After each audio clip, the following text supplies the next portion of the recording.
tell me about time you went. What are the five? What you call them? The five? 5 states of readiness. Yeah, the 5 states of readiness. Tell me a little bit more about the those. 5 states of readiness again is the spiritual, emotional, mental, physical, and the financial states of readiness of becoming a man.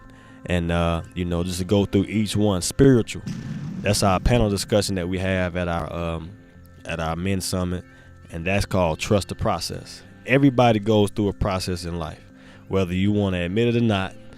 I've been through something to get me to this point. You've been through something to get you to this point. And that's your process. And sooner or later, you're going to have to decide to trust it. I got to trust the process that I'm on. I wanted to be a professional baseball player growing up. You weren't going to tell me that I wasn't going to be a professional baseball player. Today, I am not a professional baseball player. I'm a coach at the high school level, and I coach some showcase and travel ball. And I had to look back and had to reflect and be like, okay, how did I get to this point? God's trying to tell me something. Okay, I wanted something. I went after it. I worked hard at it. I didn't get it, which is okay. But, I worked hard at it and I ended up here. What's the reason for that? What's the purpose? Why did I go through that process? I have to make the decision to trust it. Mm-hmm. So that's why we call it trust the process. The mental, as I mentioned, is know your why, know your purpose, basically. You have a purpose for living, that mental purpose. Without that mental focus that you have a purpose for your life, what decisions are you making? I believe that, again, you give a child a purpose for their life, they make better decisions with their life. The emotional piece is so big. That's our Men Against Domestic Violence. We call that MADV.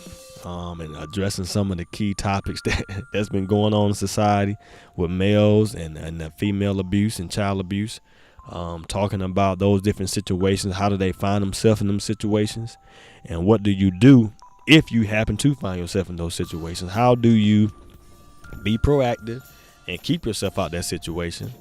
How do you react in that situation to where you can de-escalate it and not get it to that level?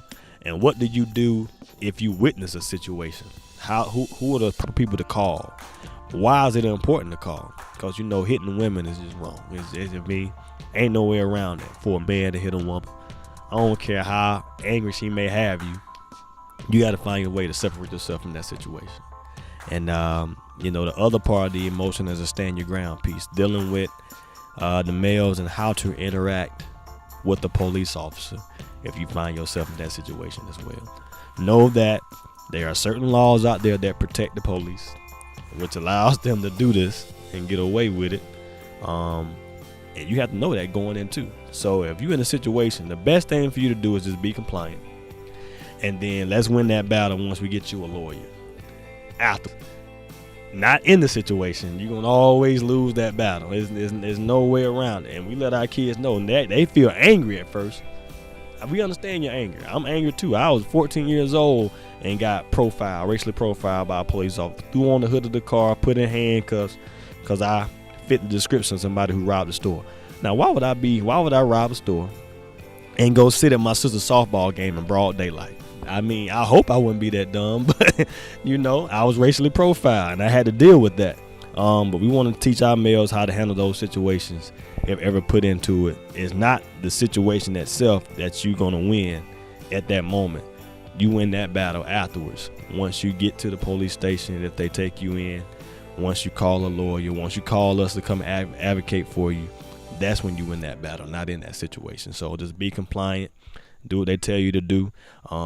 Somebody gonna capture you on camera. That's a good thing about the day. It's been going on for a long time, but today, man, we got these cameras in place, and that's really showing the truth about how police officers do sometimes racially profile our black males. But I also want to say, that there are some good police officers out there. I know a lot of them. They come out to the men's summit. They come talk to them about how to handle those situations. So we do want to thank those who are out there who took that oath to protect and serve, who are really doing that. But we also can't deny that there are some social injustices going on as well. And the last one that we like to talk about is our financial piece, and we call this outside the lines. Because for many black males, that's just what it is. It's not a common conversation inside the household. And we want to teach them that, there are careers outside of athletics. And then we want to show them how to go about really managing your money once you get there. how to say no to some of your friends who may be trying to say, man, I was with you throughout the whole time. Yeah, okay, well, I can show you how to make the same progression that I made. I'm just not gonna give you a handout. So people say, bring a man to fish and eat for a day. Show a man how to fish and eat for a lifetime. That's the same concept that we take. We don't want to feel like you want to accept no handout. We don't want you to be comfortable being on food stamps, stuff like that. If you have to be, we understand. But we want you to understand how to provide for yourself, how to build generational wealth for you and your parents. I attended a workshop with one of my mentors, Mr. Henry Rock, who was over the City Startup Labs here in Charlotte. And he had a staggering statistic. He said for blacks to close the wealth gap down on whites here in America, it'll take 228 years for us to close that gap of things being equal. That means I'm not even gonna be here to see it. I'm just a step in the right direction.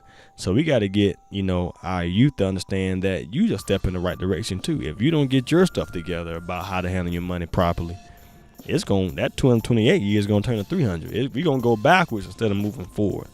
So getting them just to understand all those 5 states, man, has just been a big part of why we do what we do, why we're so passionate. Because, as a man, taking away the mentoring piece from it, me and if one of those areas are off, my life can be out of balance. Easily. If my finances and my mental is up because I'm worried, I might not make the best decision. I'm not praying like I should, so my spiritual off because I'm so worried about my financial piece. If my health is off, which is our physical breakout session we call Train Like a Pro, we use sports as the draw for our students. And then we have a professional athletic trainer come in and train them just like a professional athlete would, so they can get that experience. Do you really think you can make it in college? Like, do you really think this is what you want to do? And most of the students love it because they never felt that type of adrenaline rush from working out like that. They used to go in there and lifting a few weights, stuff like that. But we give them that real professional training that's going to get you better. So if your health is off, that can throw off a lot. You're worried about, how you going to take care of your family because I'm sitting up in the hospital bed. I mean, all them things got to be balanced. Those 5 states of readiness have to be balanced for you to really be a man and take care of what you got to take care of. And we truly believe to be successful in the real world.